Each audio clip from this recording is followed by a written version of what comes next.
कृष्णाय वासुदेवाय हरये परमात्मने प्रणतः क्लेशनाशाय गोविंदाय नमो नमः। हरे कृष्ण। जय श्री हरि। अनंत करुणा के सागर सर्वलोक पालक परब्रह्म भगवान श्री हरि विष्णु की असीम कृपा आप सभी भक्तजनों पर सदैव बनी रहे और आप सभी भक्तों को आज मौनी अमावस्या की हार्दिक शुभकामनाएं। हमारे चैनल पर मौनी अमावस्या की कथा भी जरूर सुनिएगा।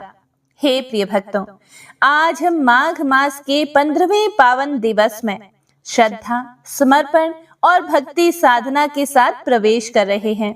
माघ मास का यह मध्य काल हमारे जीवन में अंधकार मिटाकर प्रकाश भरने का अद्भुत अवसर है। संयम से मन स्थिर होता है, सेवा से हृदय विशाल बनता है और हरि नाम की स्मृति आत्मा को दिव्यता से भर देती है। इस पावन दिन किया गया स्नान, जप और कथा श्रवण साधक के जीवन में सुख, शांति और अक्षय पुण्य का संचार करता है। तो आइए अपने मन को निर्मल कर श्रद्धा और समर्पण के साथ भगवान श्री हरि विष्णु के पावन चरणों में अपने भाव अर्पित करते हुए आरंभ करें माघ मास महात्म्य का 15वां दिव्य अध्याय। जय श्री हरि विष्णु, जय श्री गणेश।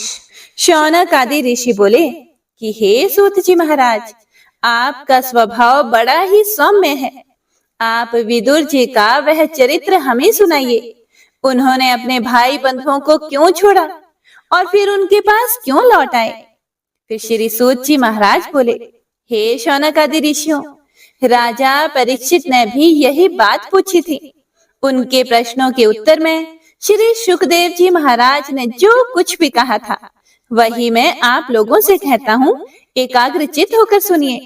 श्री सुखदेव जी ने कहा, हे परीक्षित, जो बात तुमने पूछी है वही पूर्व काल में अपने सुख समृद्धि से पूर्ण घर को छोड़कर वन में गए हुए विदुर जी ने भगवान मैत्रेय जी से पूछी थी। जब सर्वेश्वर भगवान श्री कृष्ण पांडवों के दूत बनकर गए थे, तब वे दुर्योधन के महलों को छोड़कर उसी विदुर जी के घर में उसे अपना ही समझकर बिना बुलाए चले गए थे। इसके बाद राजा परीक्षित ने पूछा कि हे प्रभु, यह तो बतलाइए कि भगवान मैत्रेय के साथ विदुर जी का समागम कहाँ और किस समय हुआ था? पवित्र आत्मा विदुर जी ने महात्मा मैत्रेय जी से कोई साधारण प्रश्न तो नहीं किया होगा, क्योंकि उसे तो मैत्रेय जी जैसे साधु शिरोमणि ने अभिनंदन पूर्वक उत्तर देकर महिमान्वित किया था। सूत जी कहते हैं, सर्वज्ञ सुखदेव जी ने राजा परीक्षित के इस प्रकार पूछने पर अति प्रसन्न होकर कहा कि सुनो, यह उन दिनों की बात है जब अंधे राजा धृतराष्ट्र ने अन्याय पूर्वक अपने दुष्ट पुत्रों का पालन पोषण करते हुए अपने छोटे भाई पांडु के अनाथ बालकों को लाक्षा भवन में भेजकर आग लगवाती थी। जब उनकी पुत्र वधु और महाराज युधिष्ठिर की पटरानी द्रौपदी के केश दुशासन ने भरी सभा में खींचे, उस समय द्रौपदी की आंखों से आंसुओं की धारा बह चली और उस प्रवाह से उसके वक्ष स्थल पर लगा हुआ केसर भी बह चला। किंतु धृतराष्ट्र ने अपने पुत्र को उस कुकर्म से नहीं रोका था। दुर्योधन ने सत्यपरायण और भोले भाले युधिष्ठिर का राज्य जुए में अन्याय से जीत लिया और उन्हें वन में निकाल दिया। किंतु वन से लौटने पर प्रतिज्ञा अनुसार जब उन्होंने अपना न्यायोचित पैतृक भाग मांगा, तब भी मोहवश उन्होंने उन अजात शत्रु युधिष्ठिर को उनका हिस्सा नहीं दिया। महाराज युधिष्ठिर के भेजने पर जब जगत गुरु भगवान श्री कृष्ण ने कौरवों की सभा में हित भरे सुमधुर वचन कहे, जो भीष्म आदि सज्जनों को अमृत से लगे, पर कुरु राज ने उनके कथन को कुछ भी आदर नहीं दिया। देते भी कैसे भला? उनके तो सारे पुण्य नष्ट हो चुके थे। फिर जब सलाह के लिए विदुर जी को बुलाया गया, तब मंत्रियों में श्रेष्ठ विदुर जी ने राज्य भवन में जाकर बड़े भाई धृतराष्ट्र के पूछने पर उन्हें वही सम्मति दी जिसे नीति शास्त्र के जानने वाले पुरुष विदुर नीति कहते हैं। हे प्रिय भक्तों, उन्होंने कहा कि हे महाराज, आप अजात शत्रु महात्मा युधिष्ठिर को उनका हिस्सा दे दीजिए। वे आपके ना सहने योग्य अपराध को भी सह रहे हैं। भीम रूप काले नाग से तो आप भी बहुत डरते हैं। देखिए, वह अपने छोटे भाइयों के सहित बदला लेने के लिए बड़े क्रोध से फुफकारे मार रहा है। आपको पता नहीं, भगवान श्री कृष्ण ने पांडवों को अपना लिया है। वे यदुवीरों के आराध्य देव इस समय अपनी राजधानी द्वारिकापुरी में विराजमान है। उन्होंने पृथ्वी के सभी बड़े बड़े राजाओं को अपने अधीन कर लिया है तथा ब्राह्मण और देवता भी उन्हीं के पक्ष में है। जिसे आप पुत्र मानकर पाल रहे हैं तथा जिसकी हाँ में हाँ मिलाते जा रहे हैं, उस दुर्योधन के रूप में तो मूर्तिमान दोष ही आपके घर में घुसा बैठा है। यह तो साक्षात भगवान श्री कृष्ण से द्वेष करने वाला है। इसी के कारण आप भगवान श्री कृष्ण से विमुख होकर श्रीहीन हो रहे हैं। इसीलिए यदि आप अपने कुल की कुशलता चाहते हैं तो इस दुष्ट को तुरंत ही त्याग दीजिए। हे प्रिय भक्तों, विदुर जी का ऐसा सुंदर स्वभाव था कि साधु जन भी उसे प्राप्त करने की इच्छा करते थे। लेकिन उनकी यह बात सुनते ही कर्ण, दुशासन और शकुनी के सहित दुर्योधन के होंठ अत्यंत क्रोध से फड़कने लगे और उसने उनका तिरस्कार करते हुए कहा, अरे, इस कुटिल दासी पुत्र को यहाँ किसने बुलाया है? यह जिनके टुकड़े खा खा कर जीता है, उन्हीं के प्रतिकूल होकर शत्रु का काम बनाना चाहता है। इसके प्राण तो मत लो, लेकिन इसे हमारे नगर से तुरंत बाहर निकाल दो। भाई के सामने ही कानों में बाण के समान लगने वाले इन अत्यंत कठोर वचनों से मर्माहत होकर भी विदुर जी ने कुछ भी बुरा नहीं माना और भगवान की माया को प्रबल समझकर अपना धनुष राजद्वार पर रखकर वे हस्तिनापुर से चल दिए। कौरवों को विदुर जैसे महात्मा बड़े पुण्य से प्राप्त हुए थे। वे हस्तिनापुर से चलकर पुण्य करने की इच्छा से भूमंडल में तीर्थपाद भगवान के क्षेत्रों में विचरने लगे, जहाँ श्री हरि, ब्रह्मा जी, रुद्र, अनंत आदि अनेकों मूर्तियों के रूप में विराजमान हैं। जहाँ जहाँ भगवान की प्रतिमाओं से सुशोभित तीर्थ स्थान, नगर, पवित्र वन, पर्वत, निकुंज और निर्मल जल से भरे हुए नदी सरोवर आदि थे, उन सभी स्थानों में वे अकेले ही घूमते रहे। वे अद्भुत वेश में स्वच्छंदता पूर्वक पृथ्वी पर घूमते थे, जिससे आत्मीय जन उन्हें पहचान ना सके। वे शरीर को सजाते नहीं थे, पवित्र और साधारण भोजन करते थे, शुद्ध वृत्ति से जीवन निर्वाह करते, प्रत्येक तीर्थ में स्नान करते, जमीन पर सोते और भगवान को प्रसन्न करने वाले व्रतों का पालन करते रहते थे। हे प्रिय भक्तों, इस प्रकार भारतवर्ष में ही विचरते विचरते जब तक वे प्रभास क्षेत्र में पहुंचे, तब तक भगवान श्री कृष्ण की सहायता से महाराज युधिष्ठिर पृथ्वी का एक छत्र अखंड राज्य करने लगे थे।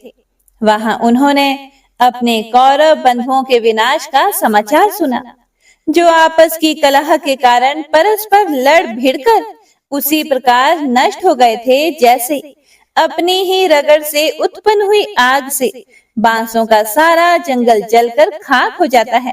यह सुनकर वे शोक करते हुए चुपचाप सरस्वती के तट पर आए। वहां उन्होंने त्रित, उष्णा, मनु, पृथु, अग्नि, असित, वायु, सुदास, गौ, गुह और श्राद्ध देव के नामों से प्रसिद्ध 11 तीर्थों का सेवन किया।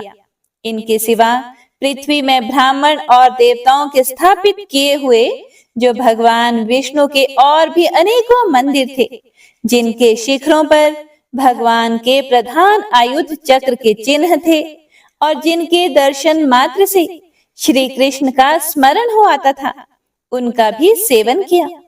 वहां से चलकर वे धन धान्य पूर्ण सौराष्ट्र सौवीर, मत्स्य और कुरु जांगल आदि देशों में होते हुए जब कुछ दिनों में यमुना तट पर पहुंचे, तब वहां उन्होंने परम भागवत उद्धव जी का दर्शन किया।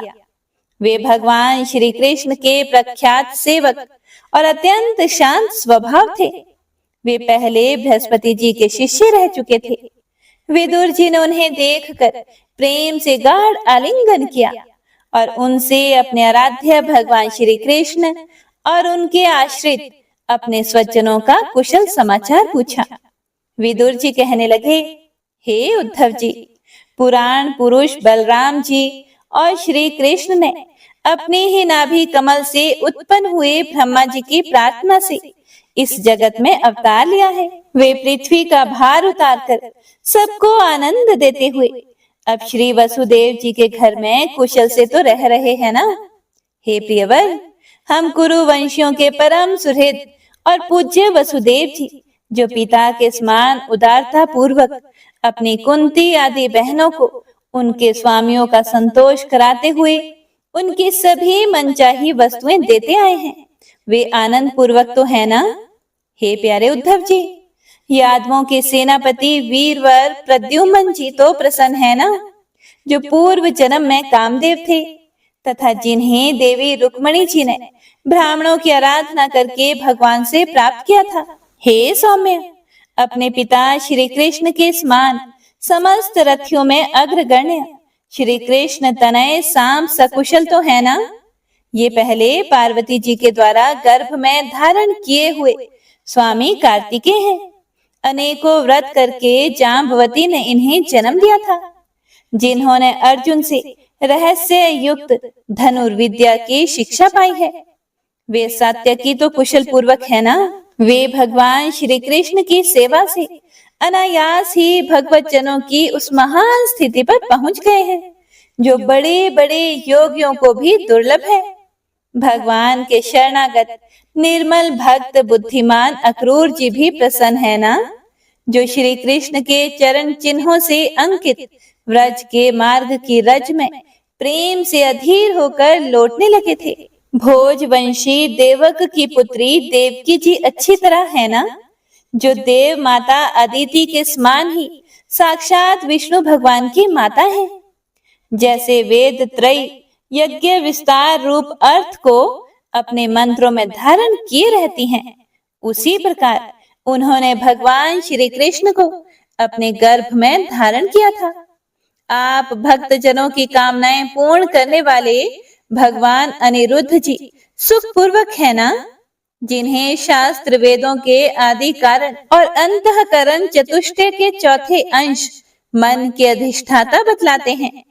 हे सौम्य स्वभाव उद्धव जी, अपने हृदयेश्वर भगवान श्री कृष्ण का अनन्य भाव से अनुसरण करने वाले जो हृदय सत्यभामानंदन, चारुदेशन और गद आदि अन्य भगवान के पुत्र हैं, वे सब भी कुशल से है ना।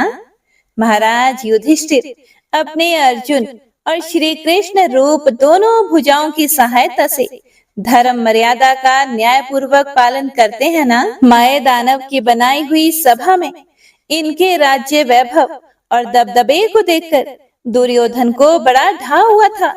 अपराधियों के प्रति अत्यंत असहिष्णु भीमसेन ने सर्प के समान दीर्घकालीन क्रोध को क्या छोड़ दिया है।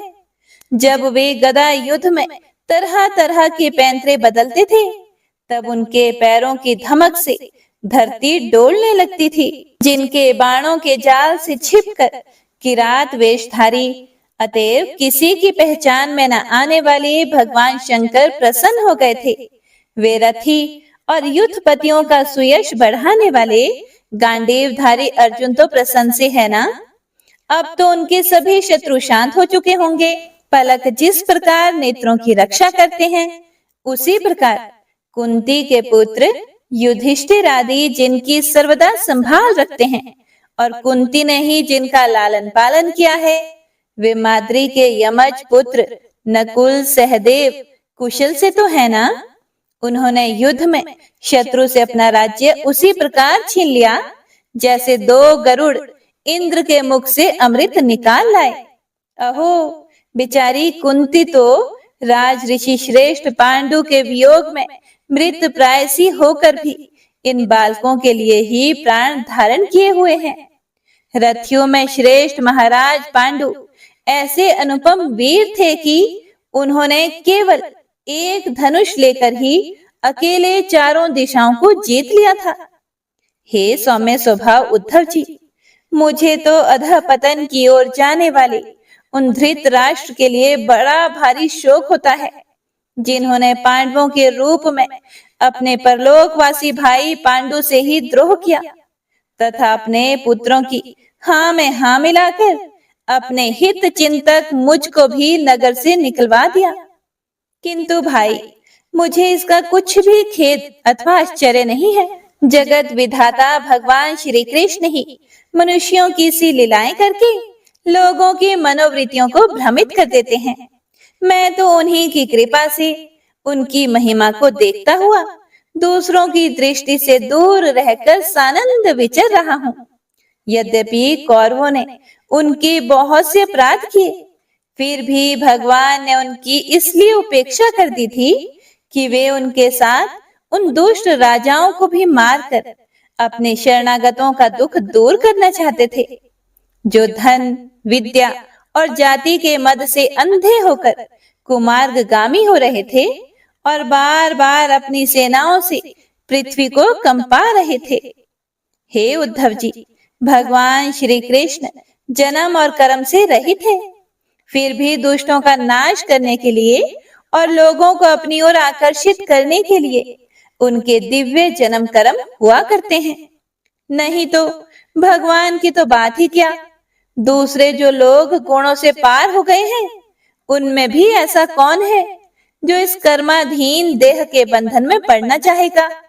इसीलिए हे मित्र, जिन्होंने अजन्मा होकर भी अपनी शरण में आए हुए समस्त लोकपाल और आज्ञाकारी भक्तों का प्रिय करने के लिए यदुकुल में जन्म लिया है, उन पवित्र कीर्ति श्री हरि की बातें सुनाओ। हे प्रिय भक्तों, श्री शुकदेव जी कहते हैं कि जब विदुर जी ने परम भक्त उद्धव से इस प्रकार उनके प्रियतम श्री कृष्ण से संबंध रखने वाली बातें पूछी, तब उन्हें अपने स्वामी का स्मरण हो आया और वे हृदय भराने के कारण कुछ भी उत्तर नहीं दे पाए। जब ये 5 वर्ष के थे, तब बालकों की तरह खेल में ही श्री कृष्ण की मूर्ति बनाकर उसकी सेवा पूजा में ऐसे तन्मय हो जाते थे कि कलेवे के लिए माता के बुलाने पर भी उसे छोड़कर नहीं जाना चाहते थे। अब तो दीर्घ काल से उन्हीं की सेवा में रहते रहते ये बूढ़े हो चले थे। इसीलिए विदुर जी के पूछने से उन्हें अपने प्यारे प्रभु के चरण कमलों का स्मरण हो आया। हे प्रिय भक्तों, उनका मन विरह से व्याकुल हो गया। फिर वे कैसे उत्तर दे सकते थे भला? उद्धव जी श्री कृष्ण के चरणारविंद मकरंद सुधा से सराबोर होकर 2 घड़ी तक कुछ भी नहीं बोल सके। तीव्र भक्ति योग से उसमें डूबकर वे आनंद मगन हो गए। उनके सारे शरीर में रोमांच हो आया तथा मूंदे हुए नेत्रों से प्रेम के आंसुओं की धारा बहने लगी। उद्धव जी को इस प्रकार प्रेम प्रवाह में डूबे हुए देखकर विदुर जी ने उन्हें कृत कृत्य माना। हे प्रिय भक्तों, कुछ समय के बाद जब उद्धव जी भगवान के प्रेम धाम से उतरकर फिर से धीरे धीरे संसार में आए, तब अपने नेत्रों को पोंछकर भगवली लीलाओं का स्मरण हो आने से विस्मित होकर विदुर जी से इस प्रकार कहने लगे कि हे विदुर जी, श्री कृष्ण रूप सूर्य के छिप जाने से हमारे घरों को काल रूप अजगर ने खा डाला है। वे श्रीहीन हो गए हैं। अब मैं उनकी क्या कुशल सुनाऊं? ओह, यह मनुष्य लोग बड़ा ही अभागा है। इसमें भी यादव तो नितांत भाग्यहीन है, जिन्होंने निरंतर श्री कृष्ण के साथ रहते हुए भी उन्हें नहीं पहचाना। जिस समय अमृतमय चंद्रमा के समुद्र में रहते समय मछलियां उन्हें नहीं पहचान सकी थी। यादव लोग मन के भाव को ताड़ने वाले, बड़े समझदार और भगवान के साथ एक ही स्थान पर रहकर क्रीड़ा करने वाले थे। तो भी उन सब ने समस्त विश्व के आश्रय सर्वांतर्यामी भगवान श्री कृष्ण को एक श्रेष्ठ यादव ही समझा। किंतु भगवान की माया से मोहित इन यादवों और इनसे व्यर्थ का वैर ठानने वाले शिशुपाल आदि के अवहेलना और निंदा सूचक वाक्यों से भगवत प्राण महानुभावों की बुद्धि भ्रम में नहीं पड़ती थी।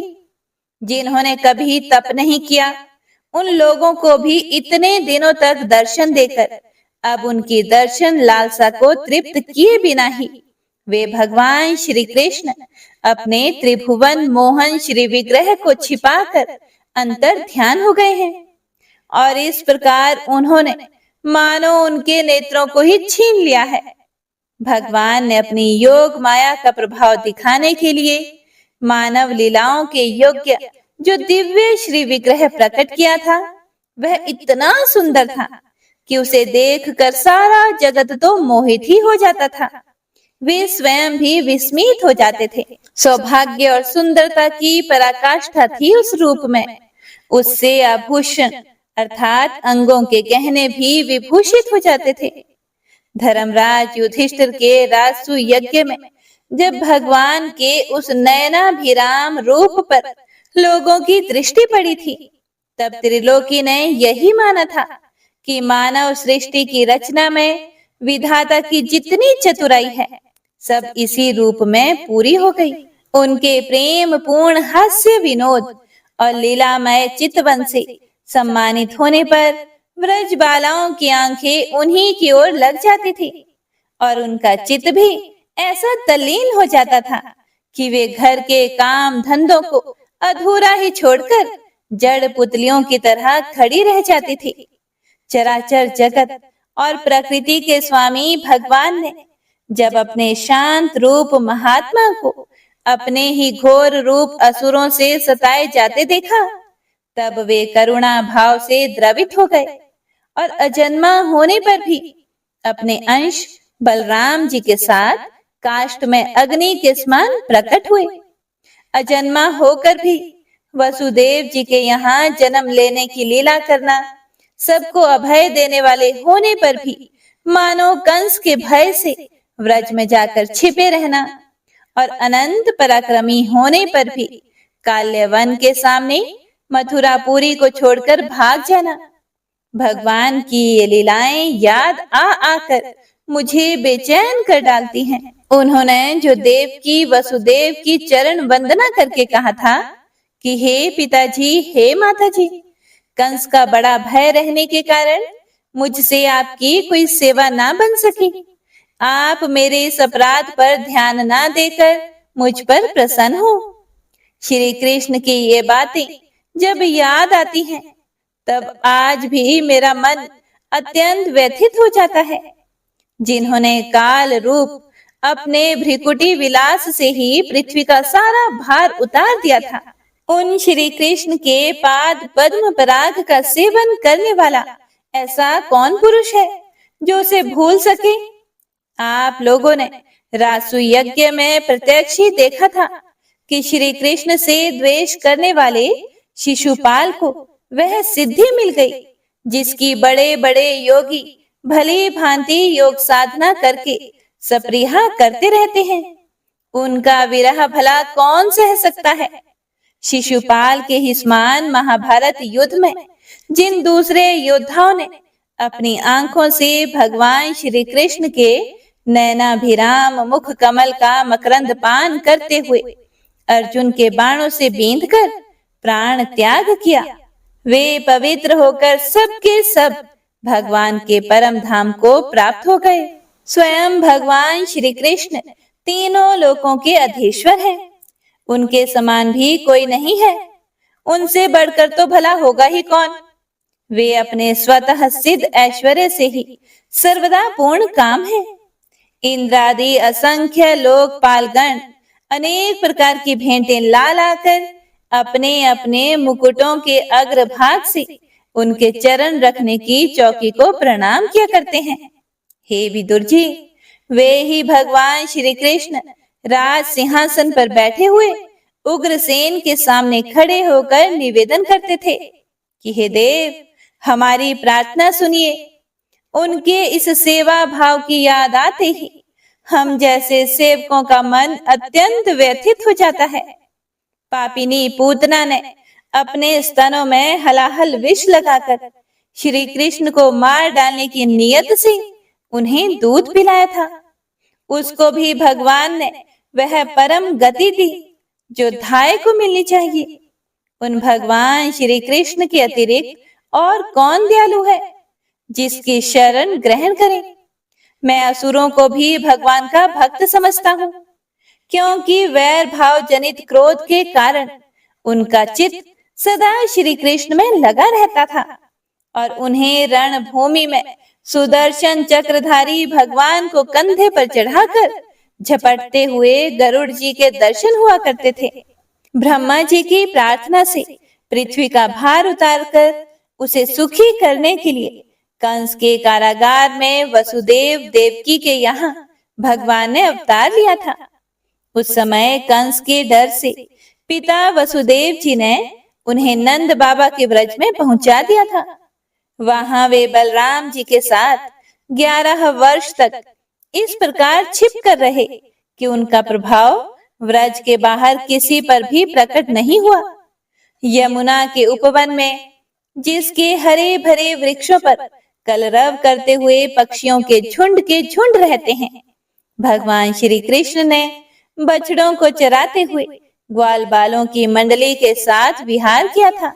वे व्रजवासियों की दृष्टि आकृष्ट करने के लिए उनको बाल लीलाएं दिखाते रहते थे। कभी रोने से लगते थे, कभी हंसते और कभी सिंह शावक के समान मुग्ध दृष्टि से देखते रहते। फिर कुछ बड़े होने पर वे सफेद बैल और रंग बिरंगी शोभा की मूर्ति गौओं को चराते हुए अपने साथी गोपों को बांसुरी बजा बजा कर रिझाने लगते।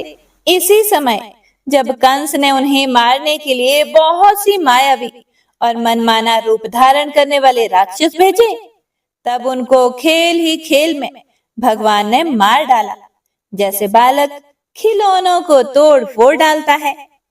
कालिया नाग का दमन करके विष मिला हुआ जल पीने से मरे हुए ग्वाल बालों और गौओं को जीवित करके उन्हें कालिया दह का निर्दोष जल पीने की सुविधा कर दी। भगवान श्री कृष्ण ने बड़े हुए धन का सद्व्यय कराने की इच्छा से श्रेष्ठ ब्राह्मणों के द्वारा नंद बाबा से गोवर्धन पूजा रूप गोयज्ञ करवाया। हे भद्र, इससे अपना मान जब इंद्र भंग होने के कारण ने क्रोधित होकर व्रज का विनाश करने के लिए मूसलाधार जल बरसाना शुरू किया, तब भगवान ने करुणावश खेल ही खेल में छत्ते के समान गोवर्धन पर्वत को उठा लिया और अत्यंत घबराए हुए व्रजवासियों की तथा उनके पशुओं की रक्षा की। संध्या के समय जब सारे वृंदावन में शरद के चंद्रमा की चांदनी छिटक जाती, तब श्री कृष्ण उसका सम्मान करते हुए मधुर गान करते और गोपियों की मंडल की शोभा बढ़ाते हुए उनके साथ रास विहार करते। हे प्रिय भक्तों, उद्धव जी कहते हैं कि इसके बाद श्री कृष्ण अपने माता पिता देवकी वसुदेव को सुख पहुंचाने की इच्छा से बलदेव जी के साथ मथुरा पधारे और उन्होंने शत्रु समुदाय के स्वामी कंस को ऊंचे सिंहासन से नीचे पटक कर तथा उसके प्राण लेकर उसकी लाश को बड़े जोर से पृथ्वी पर घसीटा। सांदीपनी मुनि के द्वारा एक बार उच्चारण किए हुए सांगोपांग वेद का अध्ययन करके दक्षिणा स्वरूप उनके मरे हुए पुत्र को पंचजन नामक राक्षस के पेट से अर्थात यमपुरी से लाकर दे दिया। भीष्मक नंदिनी रुक्मणी के सौंदर्य से अथवा रुक्मी के बुलाने से जो शिशुपाल और उसके सहायक वहां आए हुए थे, उनके सिर पर पैर रखकर गांधर्व विधि के द्वारा विवाह करने के लिए अपनी नित्य संगिनी रुक्मणी को वे वैसे ही हरण कर लाए जैसे गरुड़ अमृत कलश को ले आए थे। स्वयंवर में 7 बिना नथे हुए बैलों को नाद कर नागन जीती सत्या से विवाह किया। इस प्रकार मान भंग हो जाने पर मूर्ख राजाओं ने शस्त्र उठाकर राजकुमारी को छीनना चाहा। तब भगवान श्री कृष्ण ने स्वयं बिना घायल हुए अपने शस्त्रों से उन्हें मार डाला। भगवान विषयी पुरुषों की सी लीला करते हुए अपनी प्राण प्रिया सत्यभामा को प्रसन्न करने की इच्छा से उनके लिए स्वर्ग से कल्प वृक्ष उखाड़ लाए। उस समय इंद्र ने क्रोध से अंधे होकर अपने सैनिकों सहित उन पर आक्रमण कर दिया, क्योंकि वह निश्चय ही अपनी स्त्रियों का क्रीड़ा मृग बना हुआ है। अपने विशाल दिलडौल से आकाश को भी ढक देने वाले अपने पुत्र भौमासुर को भगवान के हाथ से मरा हुआ देखकर पृथ्वी ने जब उनसे प्रार्थना की, तब उन्होंने भौमासुर के पुत्र भगदत्त को उसका बचा हुआ राज्य देकर उसके अंतःपुर में प्रवेश किया। वहां भौमासुर द्वारा हर कर लाई हुई बहुत सी राजकन्याएं थी। वे दीन बंधु श्री कृष्ण चंद्र को देखते ही खड़ी हो गई और सबने महान हर्ष, लज्जा एवं प्रेम पूर्ण चितवन से तत्काल ही भगवान को पति रूप में वरण कर लिया। तब भगवान ने अपनी निज शक्ति योग माया से उन ललनाओं के अनुरूप उतने ही रूप धारण करके उन सब का अलग अलग महलों में एक ही मुहूर्त में विधिवत पाणी ग्रहण किया। अपनी लीला का विस्तार करने के लिए उन्होंने उनमें से प्रत्येक के गर्भ से सभी गुणों में अपने ही समान 10-10 पुत्र उत्पन्न किए। जब काल्यवन, जरासंध और शाल्व आदि ने अपनी सेनाओं से मथुरा और द्वारिकापुरी को घेरा था, तब भगवान ने निज जनों को अपनी अलौकिक शक्ति देकर उन्हें स्वयं मरवाया था। शंबर, द्विविद, बाणासुर, मूर, बलबल तथा दंतवक्त्र आदि अन्य योद्धाओं में से भी किसी को उन्होंने स्वयं मारा था और किसी को दूसरों से मरवाया था। इसके बाद उन्होंने आपके भाई धृतराष्ट्र और पांडु के पुत्रों का पक्ष लेकर आए हुए राजाओं का भी संहार किया, जिनके सेना सहित कुरुक्षेत्र में पहुंचने पर पृथ्वी डगमगाने लगी थी। कर्ण, दुशासन और शकुनी की खोटी सलाह से जिसकी आयु और श्री दोनों नष्ट हो चुकी थी, तथा भीमसेन की गदा से जिसकी जांघ टूट चुकी थी, उस दुर्योधन को अपने साथियों के सहित पृथ्वी पर पड़ा हुआ देखकर भी उन्हें प्रसन्नता नहीं हुई। वे सोचने लगे कि यदि द्रोण, भीष्म, अर्जुन और भीमसेन के द्वारा इस 18 अक्षौहिणी सेना का विपुल संहार हो भी गया, तो इससे पृथ्वी का कितना भार हल्का हुआ। अभी तो मेरे अंश रूप प्रद्युम्न आदि के बल से बढ़े हुए यादवों का दुस्सह दल बना ही हुआ है। जब ये मधुपान से मतवाले होकर लाल लाल आंखें करके आपस में लड़ने लगेंगे, तब उससे ही इनका नाश होगा। इसके सिवा और कोई उपाय नहीं है। असल में मेरे संकल्प करने पर ये स्वयं ही अंतर ध्यान हो जाएंगे। ऐसा सोचकर भगवान ने युधिष्ठिर को अपनी पैतृक राजगद्दी पर बैठाया और अपने सभी सगे संबंधियों को सत्पुरुषों का मार्ग दिखाकर आनंदित किया। उत्तरा के उदर में जो अभिमन्यु ने पुरुवंश का बीज स्थापित किया था, वह भी अश्वत्थामा के ब्रह्मास्त्र से नष्ट सा हो चुका था, किंतु भगवान ने उसे बचा लिया। उन्होंने धर्मराज युधिष्ठिर से 3 अश्वमेध यज्ञ करवाए और वे भी श्री कृष्ण के अनुगामी होकर अपने छोटे भाइयों की सहायता से पृथ्वी की रक्षा करते हुए बड़े आनंद से रहने लगे। विश्वात्मा श्री भगवान ने भी द्वारिकापुरी में रहकर लोक और वेद की मर्यादा का पालन करते हुए सब प्रकार के भोग भोगे, किंतु सांख्य योग की स्थापना करने के लिए उनमें कभी भी आसक्त नहीं थे। मधुर मुस्कान, स्नेहमयी चितवन, सुधामयी वाणी, निर्मल चरित्र तथा समस्त शोभा और सुंदरता के निवास अपने श्री विग्रह से लोक परलोक और विशेषतया यादवों को आनंदित किया तथा रात्रि में अपनी प्रियाओं के साथ क्षणिक अनुराग युक्त होकर समयोचित विहार किया और इस प्रकार उन्हें सुख दिया। इस तरह बहुत वर्षों तक विहार करते करते उन्हें गृहस्थ आश्रम संबंधी भोग सामग्रियों से वैराग्य हो गया। ये भोग सामग्रियां ईश्वर के अधीन हैं और जीव भी उन्हीं के अधीन है। जब योगेश्वर भगवान श्री कृष्ण को ही उनसे वैराग्य हो गया, तब भक्ति योग के द्वारा उनका अनुगमन करने वाला भक्त तो उन पर विश्वास ही कैसे करेगा। एक बार द्वारिकापुरी में खेलते हुए यदुवंशी और भोजवंशी बालकों ने खेल ही खेल में कुछ मुनीश्वरों को चिढ़ा दिया। तब यादव कुल का नाश ही भगवान को अभीष्ट है, यह समझकर उन ऋषियों ने बालकों को शाप दे दिया। इसके कुछ ही महीने बाद भावी वश वृष्णि, भोज और अंधक वंशी यादव बड़े हर्ष से रथों पर चढ़कर प्रभास क्षेत्र को गए। वहां स्नान करके उन्होंने उस तीर्थ के जल से पितृ, देवता और ऋषियों का तर्पण किया तथा ब्राह्मणों को श्रेष्ठ गौएं दी। उन्होंने सोना, चांदी, शैया, वस्त्र, मृगचर्म, कंबल, पालकी, रथ, हाथी, कन्याएं और ऐसी भूमि जिससे जीविका चल सके तथा अनेक प्रकार के सरस अन्न भी भगवत दर्पण करके ब्राह्मणों को दिए। इसके पश्चात गौ और ब्राह्मणों के लिए ही प्राण धारण करने वाले उन वीरों ने पृथ्वी पर सिर टेककर उन्हें प्रणाम किया। ओम नमो नारायणाय। तो हे प्रिय भक्तों, आज की श्रीमद् भागवत कथा में बस इतना ही।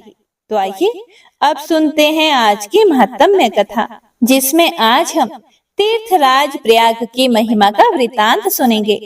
उससे पहले हम प्रयागराज के बारे में जरूरी बातें जानेंगे। जय श्री हरि विष्णु। हे प्रिय भक्तों, प्रयागराज अर्थात इलाहाबाद हिंदुओं का प्रसिद्ध तीर्थ स्थान है। यह पवित्र नदी गंगा और यमुना के संगम पर स्थित है। यहीं सरस्वती नदी गुप्त रूप से संगम में मिलती है, अतः ये त्रिवेणी संगम कहलाता है। यहाँ हर 6 वर्षों में अर्ध कुंभ और हर 12 वर्षों पर कुंभ मेले का आयोजन होता है, जिसमें विश्व के विभिन्न कोनों से करोड़ों श्रद्धालु पतित पावनी गंगा, यमुना और सरस्वती के पवित्र त्रिवेणी संगम में आस्था की डुबकी लगाने आते हैं। इसीलिए इस नगर को संगम नगरी, कुंभ नगरी, तंबू नगरी आदि नामों से भी जाना जाता है। हे प्रिय भक्तों, शास्त्रों में उल्लेख मिलता है कि रेवा तीरे तपः कुर्यात मरणम जाह्नवी तटे, अर्थात तपस्या करना हो तो नर्मदा के तट पर और शरीर त्यागना हो तो गंगा तट पर जाएं। जब गंगा का इतना अधिक महत्व है तो प्रयाग में तो गंगा, यमुना और सरस्वती का संगम है। इससे प्रयाग के अत्यधिक महत्व का कारण स्पष्ट हो जाता है। हे प्रिय भक्तों, इसी कारण शास्त्रों में यह भी कहा गया है कि प्रयाग में प्रवेश मात्र से ही समस्त पाप कर्मों का नाश हो जाता है। इससे आप समझ सकते हैं कि प्रयाग का कितना अधिक महत्व है। प्रयाग का अर्थ है, यहाँ सृष्टिकर्ता ब्रह्मा जी ने सृष्टि कार्य पूर्ण होने के बाद प्रथम यज्ञ किया था। इसी प्रथम यज्ञ के प्र और यज्ञ के मिलने से पहले इसका नाम प्रयज्ञ हुआ, जो बाद में प्रयाग कहलाया। इसीलिए इस स्थान का नाम प्रयाग इसीलिए पड़ा क्योंकि यहाँ भगवान श्री ब्रह्मा जी ने सृष्टि का सबसे पहला यज्ञ संपन्न किया था। इस पावन नगरी के अधिष्ठाता भगवान श्री विष्णु स्वयं है और वे यहाँ वेणी माधव रूप में विराजमान है। भगवान के यहाँ 12 स्वरूप विद्यमान है, जिन्हें 12 माधव कहा जाता है। यह नगर महाकुंभ की 4 स्थलियों में से एक है। महाकुंभ के शेष 3 आयोजन स्थल हरिद्वार, उज्जैन एवं नासिक हैं। यहाँ अर्थात प्रयाग में 3000 वर्षों से कुंभ का आयोजन होता आया है। प्रयाग सोम, वरुण तथा प्रजापति की जन्म स्थली है। यह महान ऋषि भारद्वाज, ऋषि दुर्वासा तथा अन्य कई ऋषियों की तपस्थली और ज्ञान स्थली है। ऋषि भारद्वाज ने यहाँ लगभग 5000 ईस्वी पूर्व में निवास करते हुए 10,000 से अधिक शिष्यों को पढ़ाया। वे प्राचीन विश्व के महान दार्शनिक थे। हे प्रिय भक्तों, पृथ्वी को बचाने के लिए भगवान ब्रह्मा जी ने यहाँ पर एक बहुत बड़ा यज्ञ किया था। इस यज्ञ में वह स्वयं पुरोहित, भगवान विष्णु यजमान एवं भगवान शिव उस यज्ञ के देवता बने थे। तब अंत में तीनों देवताओं ने अपनी शक्ति पुंज के द्वारा पृथ्वी के पाप बोझ को हल्का करने के लिए एक वृक्ष उत्पन्न किया। यह एक बरगद का वृक्ष था, जिसे आज अक्षय वट के नाम से जाना जाता है। यह आज भी विद्यमान है। औरंगजेब ने इस वृक्ष को नष्ट करने के लिए बड़ा प्रयास किया। इसे खुदवाया, जलवाया, इसकी जड़ों में तेजाब तक डलवाया, किंतु वर प्राप्त यह अक्षयवट आज भी विराजमान है। आज भी औरंगजेब के द्वारा जलाने के चिन्ह देखे जा सकते हैं। चीनी यात्री हवेन सांग ने इसकी विचित्रता से प्रभावित होकर अपने संस्मरण में इसका उल्लेख किया है। तो आइए आज की महात्म्य कथा में सुनते हैं तीर्थराज प्रयाग की महिमा। दत्तात्रेय जी बोले, हे राजन, प्रजापति ब्रह्मा जी ने बड़े बड़े पापों को मिटाने के लिए एवं प्रजा के हित के लिए प्रयागराज तीर्थ की रचना की थी। श्वेत वर्ण अर्थात गंगा जी तथा श्याम वर्ण अर्थात यमुना जी की धारा के जल की ओर इस स्नान की बढ़ाई भली प्रकार सुनो। ब्रह्मा जी ने पाप रूपी पशुओं को नष्ट करने के लिए ही गंगा जमुना के बीच पवित्र संगम के गर्भ में ही सरस्वती जी को स्थापित किया है। माघ मास के मकर के सूर्य में स्नान करने वाले को ब्रह्मलोक के रास्ते से सीधे स्वर्ग में जाने का मार्ग है। हे प्रिय भक्तों, इस प्रकार इसके गुप्त संगम पर ब्रह्मलोक की रचना की है, जिससे महापापी भी जो माघ मास में गंगा यमुना के संगम में मकर के सूर्य में स्नान करता है, वह फिर गर्भ में नहीं आता। विष्णु भगवान की इस बड़ी दुर्गम माया को ब्रह्मादिक देवता भी नहीं जानते। हे राजन, जो माघ महीने में प्रयाग तीर्थ में सभी पापों को नष्ट करती है और दैदीप्यमान लोकों में अनेक भोगों को भोग कर मनुष्य पर ब्रह्म में लीन होता है, उसके पुण्य की गिनती चित्रगुप्त भी अच्छी तरह से नहीं जानते। 100 वर्ष तक निराहार रहकर जो फल प्राप्त होता है, वह फल माघ मास में 3 दिन स्नान करने से प्राप्त होता है। जो फल सूर्य ग्रहण में कुरुक्षेत्र में सहस्त्र भार का सोना दान करने से एवं सैकड़ों अश्वमेध तथा हजारों राजसूय यज्ञ करने से प्राप्त होता है, वह माघ महीने में गंगा यमुना के संगम में त्रिवेणी में प्रतिदिन स्नान करने से अवश्य प्राप्त होता है। पृथ्वी पर जितने तीर्थ और सप्तपुरी हैं, हे राजन, वे सब माघ मास में त्रिवेणी में स्नान करने के लिए आते हैं। सब तीर्थों का वर्ण पापियों के संसर्ग दोष से श्याम वर्ण हो जाता है। माघ मास में त्रिवेणी स्नान करने से वे सब श्वेत वर्ण अर्थात पवित्र हो जाते हैं। हे राजन, वाणी, मन तथा शरीर से कल्प भर के जन्मों के इकट्ठे किए हुए मनुष्यों के समस्त पाप गंगा यमुना के संगम में माघ महीने में 3 दिन स्नान करने से नष्ट हो जाते हैं। जैसे सर्प अपनी पुरानी केंचुली छोड़ता है, उसी तरह मनुष्य पापों को छोड़कर स्वर्ग को जाता है। गंगा जी में चाहे जहाँ स्नान किया जाए, वह सब कुरुक्षेत्र के समान पुण्य फल दाता है। कुरुक्षेत्र के स्नान से 10 गुना फल वहां मिलता है, जहाँ पर गंगा जी विंध्य पर्वत से संगत है। इससे भी 100 गुना फल गंगा यमुना के संगम में और इससे भी 1000 गुना फल जहाँ गंगा जी पश्चिम में बहती हैं, वहां स्नान करने से प्राप्त होता है। हे राजन, वहां गंगा जी के दर्शन मात्र से ही ब्रह्म हत्या आदि पापों का नाश हो जाता है। पश्चिम में बहने वाली गंगा जी और कालिंदी नदी अर्थात यमुना जी के दुर्लभ संगम में माघ महीने में स्नान करने से कल्प भर तक के किए हुए पाप नष्ट हो जाते हैं। इसीलिए भूमि पर त्रिवेणी को ही अमृत कहते हैं। माघ महीने में मुहूर्त मात्र की प्राप्ति देवताओं के लिए भी दुर्लभ है। ब्रह्मा, विष्णु, महादेव, रुद्र, आदित्य, मरुदगण, गंधर्व, लोकपाल, यक्ष, किन्नर, सर्प और अणिम आदि गणों सहित सिद्धगण एवं अन्य तत्वादी जन ब्रह्माणी, पार्वती, लक्ष्मी, इंद्राणी, मेना अर्थात हिमाचल की पत्नी, दीति और अदिति, संपूर्ण देव पत्नियां, नाग पत्नियां, घृताची, मेनका, रंभा, उर्वशी, तिलोत्तमा आदि अप्सरागण और सब पितृगण त्रिवेणी में स्नान करने आते हैं। हे राजन, कलयुग में छुपे हुए रूप से और सतयुग में प्रत्यक्ष रूप से संपूर्ण देवता त्रिवेणी में माघ स्नान करने के लिए आते हैं। माघ महीने में 3 दिन स्नान करने का पुण्य पूर्व काल में कांचन मालिनी ने एक राक्षस को दिया था, जिसके प्रभाव से वह भी पाप मुक्त हो गया। जो फल सहस्त्र अश्वमेघ करने से प्राप्त नहीं होता, वह फल त्रिवेणी के स्नान से प्राप्त होता है। इसमें कोई भी संदेह नहीं है।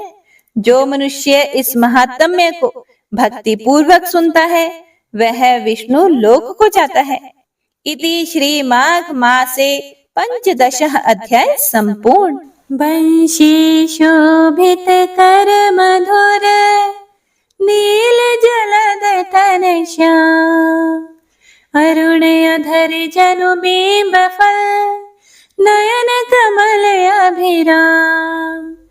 पूर्ण इंद्र अरविंद मुख पीतांबर शुभ साज, जय मन मोहन मदन छवि कृष्ण चंद्र महाराज।